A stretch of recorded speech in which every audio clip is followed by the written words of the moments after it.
ایک انہوں نے پوچھا کہ نفل کن اوقات میں پڑھنا منع ہے؟ یہ کافی سارے اوقات ہوتے ہیں، تین تو مشہور وہی ہیں، ایک طلوع آفتاب ہے، ایک غروب آفتاب ہے، اور ایک زوال آفتاب۔ اس میں تو کسی قسم کی نماز پڑھنا جائز نہیں ہے۔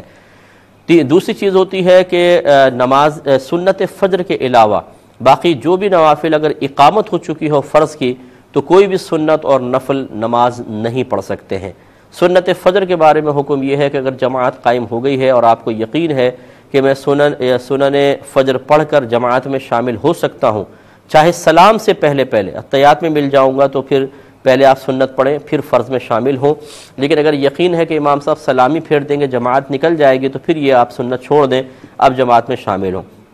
ورنہ باقی جتنی بھی سنن نوافل وغیرہ ہے اقامت اگر شروع ہو گئی تو پھر آپ نہیں پڑھ سکتے ہیں۔ ایسے دوران خطبہ نفل پڑھنا منع ہوتا ہے، یوں ہی اگر فرض کا وقت تنگ ہو تو نفل پڑھنا منع ہوتا ہے۔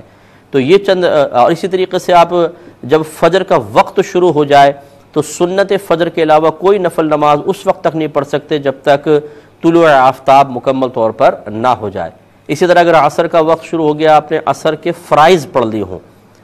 فجر میں تو وقت کا اعتبار ہے کہ جیسی فجر کا وقت شروع ہوا نوافل وغیرہ کوئی نہیں پڑھ سکتے، لیکن عصر میں اگر عصر کا وقت شروع ہوا تو آپ نوافل وغیرہ پڑھ سکتے ہیں، لیکن اگر عصر کے فرائض ادا کر لیے تو اس کے بعد بالکل آپ نہیں پڑھ سکتے ہیں۔ اسی طرح اگر عید کا دن آ گیا ہے تو گھر میں عید کی نماز سے پہلے نہ گھر میں نفل پڑھ سکتے ہیں نہ مسجد میں،